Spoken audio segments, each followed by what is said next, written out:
turned it into 3 jobs. Once I decided to make it a business, I was able to leave everything else behind. But let me tell you what I did. I was already used to living paycheck to paycheck on what I was making through my job.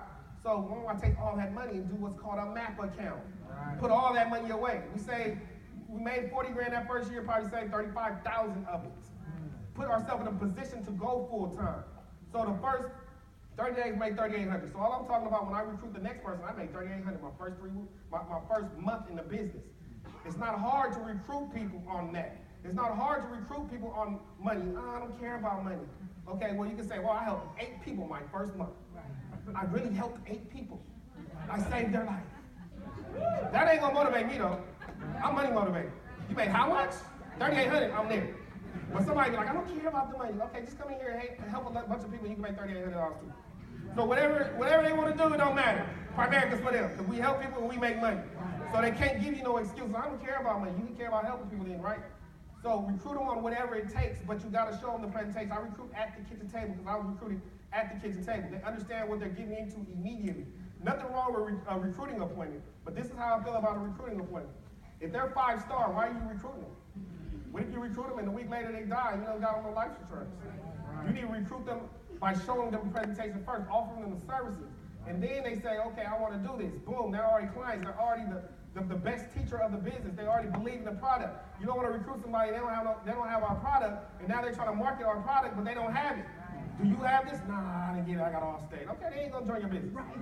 So you gotta start thinking Primerica all the time. Does this make sense? So what I realized was, I hated talking to people. I'm not gonna prospect nobody. I've never prospected anybody in my life, but what happens is you get wide, you find people that like to do it. This is what I tell my team all the time. I don't care how you get your numbers. Outside looking through the yellow pages and calling everybody in there. I don't care how you get phone numbers. Just get the phone numbers and call them. Make sure they're right market. So if it's prospecting, if it's on Facebook, some of y'all on Facebook right now posting saying, hey, I'm here with Eric Davis Book. Facebook, social network, door knocking, prospecting, it does not matter. You accumulate numbers to call and then you call them. And then you make money, you learn how to make money on your own pen by generating business, getting referrals from people. I sit down with David and Shanika. I sit down with David and Sophia. They're great people. I'm going to ask them for referrals because typically they know great people. Great people know great people. 5-star know 5-star. Welfare know welfare. So you recruit welfare, you wonder why your whole role is welfare. You recruit one person that got no car, you realize nobody on the team got 2 cars. Now all of a sudden you're a public shuttle for Primerica.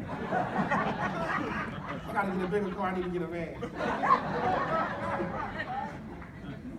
I remember Keisha Jackson on Tanya's team, a hard worker, she works her butt off, and she's already written a lot of premium, but she used to recruit your level above, people that are like you, people that are similar to you, people that are on your level, or say you're 19, you're 20, you're trying to get it going, you recruit your parents, your aunts, people that got it established, your older brother, something like that. But she used to always recruit down, kind of. And none of her team would have a car, so I started calling her Team No Wheels. Nobody on your team has any wheels, you're always driving everybody around. And to this day, she's at 250,000 now, and she'll from the stage and say, I gotta thank Eric Davis because he called my team No Wheels. And ever since then, she started recruiting her level and above. But recruit your level and above, you want to recruit people that have done something before. Somebody who started something and finished something, because your track record don't start when you start Primerica. Your track record starts as soon as you finish high school. What have you done since you finished high school? Because whatever you've done here, whatever motivation, whatever work ethic you establish there, if I get you in here and you buy into my system, you're going to have the same work ethic, but you're going to get paid 10 to 20 to 30 times what you're getting paid there. Does that make sense? Now I had to work 3 jobs, 3 different situations, make 10, 11, 12 grand. After being here 17 months, that was the first time we got paid $15,000 in 1 month as an RVP. And trust me, we sat down with personally about 9 families we closed that particular month. But my team saw the money we're making and motivated them to do more. If you want your team to do more, don't look at them, don't talk to them, don't coach them to death. They don't want to hear it. They heard it 17 other thousand times. They watch every video. They look at the SoundCloud. They see it on PFN. They heard your upline say it over and over. They don't need you to say it again. What you need to do is show them how to do it. You want them to write 10 grand, you write 10 grand. You want them to write 5, you write 5. But let me tell you this, a little secret. Your team's only going to do half of what you do until they sold out. So if you do 10, they'll do 5. You do 5, they'll do 2,500. If you do 2, they'll do nothing. So step your game up and your team will follow. So, we got licensed, 3,800 our first month, first year 40,000. I made 40,000 our first year. However, Mario Munoz was making 35 to 40 grand a month. But what I noticed was he wasn't even doing as much premium. Wasn't sitting down with as many clients. But what I realized was the only difference was he had been there longer. He had been here longer. He had a time to accumulate a team. Accumulated a team, I was doing very, very well. And they followed his lead from when they seen him write 10 to 15,000 every single month for 5 years straight. And his team started doing that. So I said, if I stay here a little longer, I get these test pads. That's one thing that held Mario up a little longer because he didn't have his test pad. I got to get these test pads. But what I did not do, I did not shut down my business to pass no tests. The month I passed the Series 6, I wrote 15,000 in premium, and our team did 46,000. The reason why I did that, the reason why I can say that, because it's about track record. Because your team is always going to look, okay, how'd you do? What did you do? How'd you do it? What I did was I studied for about 2 months, but it was at 10 o'clock at night, from 10 to midnight, when I couldn't go on a KT no more. Yes, I was tired. Yes, I woke up the next day and worked my butt off, but it was all worth it because I didn't slow down my business. I was able to go REP immediately after that. And now I can take every excuse away from everybody else who comes in, I got to sit down and study. I got to study. It's going to take you 8 hours to study. Study for an hour and a half, turn the TV off, get to work. But you still need to have 2 appointments a day so you can make your money to pay these bills. So, this is the kind of commitment you got to have when you're in Primerica, but trust me, it's all worth it. Let me tell you why it's worth it. Because 10 years ago, think about 10 years ago, about 10 years ago, 9.5 years ago, my father passed away. And him and my mother have been together for like 45 years. So a part of you dies when you have a loved one that long. That's a part of you. So I see my mother withering away. Like she wouldn't be here right now because I could just see her deteriorate. So me and Amber made the decision to move in. So baby, we'll have to give up, you know, how you put them high heels and cook for me naked. You can't do that at my mama's house. So there's certain things we're gonna have to give up.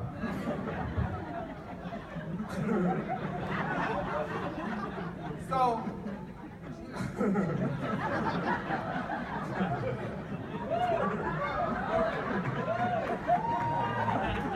so we gave that up, but we didn't know that was going to turn into 9 years being there. Now, it's okay when you saving, like, you know, you saving some money now, living with your mom, it's all good.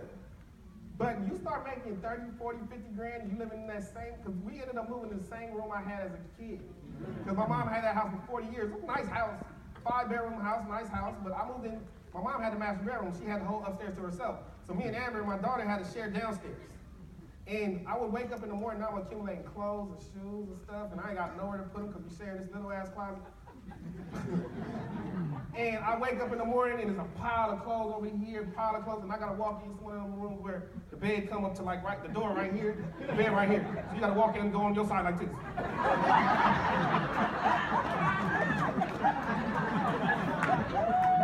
That's cool when you make 5-6 grand a month, 5-6 grand a month. You start making 50 or 60, I wake up with an attitude like, I make too much money to be living like this.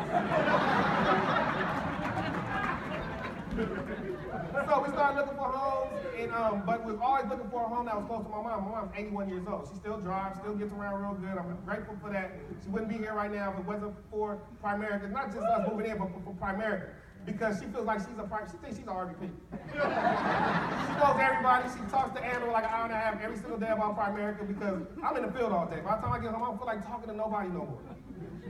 I'm like, Mom, I talk to Andrew, I don't feel like talking about this.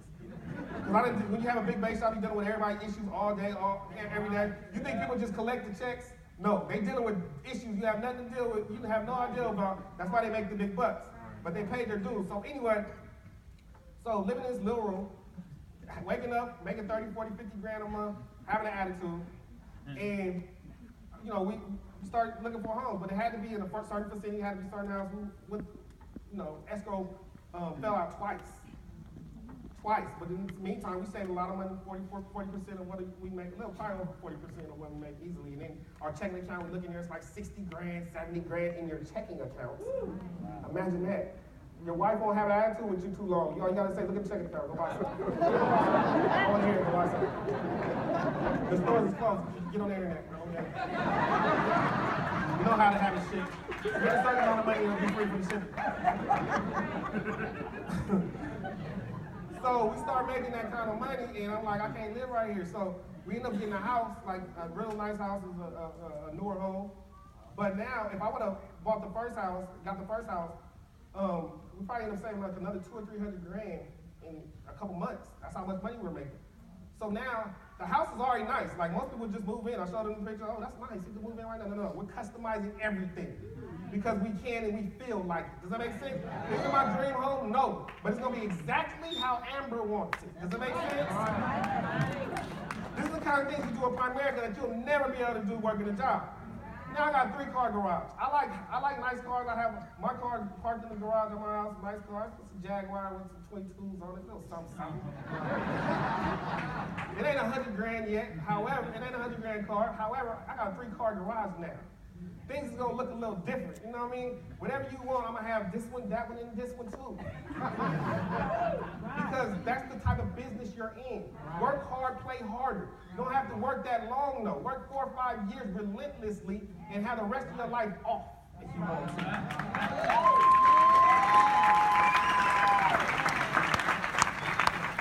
Now what I learned early on is all disciplines affect another. Neil is very good at talking real fast to tell you what to do, but she don't really write them down. He has a little bit of dyslexia sometimes, but anyway, they talk real fast, I don't understand. But what I did, I started slowing down what he said. I started slowing down what he said. And I said, he makes a whole lot of sense. I didn't get it at the time, but 3 months later, I'm gonna get it. They're telling you stuff right now, you're not gonna get it right now, but once you go through it, you're gonna understand why he told you to do it that way. So after you bump your head 4 or 5 times, you got 3 or 4 lumps on your head, you're gonna listen like, oh, that's why you're telling me, yeah. So, all disciplines affect another. I'm gonna show you what I meant by this. This is the one I was accidentally showing y'all yesterday. It's not that big of a deal, but since y'all begging for it, I'm gonna show you. What I realized was, this is an attraction business. And there's nothing more attractive. What's the most attractive thing you can think of? Money. The people that tell the truth is money. Like I say all the time, look at your movie stars. How the hell is Jay-Z a sex symbol? How the hell you get Beyonce? If he made my 600 grand, Beyonce wouldn't look at him. You start making hundreds of millions of dollars, you're fine. Same thing in this business. You start making 5, 6, 7 grand part-time, 3 or 4 grand part-time. All of a sudden, you got a little more sexy, you're a little more attractive. People want to be around attractive sexiness. People that got money, they ain't giving you no money, but you want to be around them. So all disciplines affect another. This is what I mean. One thing affects another. Now, good premium. All premium ain't good. Did you know that? All of David's premium is good. I heard his QBI is 98.7. 98.7. He gets all his money all the time. So he's good. I ain't really got to talk to their team about that, but I'm sure somebody in here got QBI issues. Somebody. All right. Let's see. Anyway, good premium leads to cash flow. Cash flow. That's what we're here for. We're here to help people. We get compensated for helping people. So good leads to cash flow. Leads to a good attitude. If you got somebody with an attitude in your base shop and you can't understand why, go look at their chargeback balance. Pay attention to what your downlines are making. You know, go look in there, okay. They ain't made no money, they wrote like $5 grand and they ain't get paid. Now if you're brand new and that scares you, close your ears for a little while. I'm telling you the truth right now. It's okay, I can tell the truth, right? Leads to good attitude, but if you sit down with 4 or 5 star people that need it, not your 19-year-old that works at McDonald's, nothing wrong with McDonald's, he goes to school part-time, and he has no kids, but because you want to win a contest, you want him up for $750. Now that bill comes, and he's supposed to pay his 24-hour fitness bill or life insurance, he's gonna cancel that, cancel the insurance. Because he's more concerned about looking good, he don't need to leave nobody no money, I don't blame him. Leads to attractiveness. You have a good attitude, you have good cash flow. Now sometimes you don't even have to have good cash flow. But if your attitude is right, you know how you join Primerica, and you go to work the next day, you're all excited, and everybody's like, what's wrong with you? And all of a sudden they want to know what you're doing. Because your attitude is good. They see the switch, they see the excitement, people are attracted to that. Have you ever seen Mario Arizon speak? Now have you ever felt like I felt? He's so excited, jumping all around. Man, I'm excited. But what the hell do I do? It didn't teach me nothing, but I'm ready to do it. Because it's energy, it's excitement. So you gotta have that energy. If you gotta fake it till you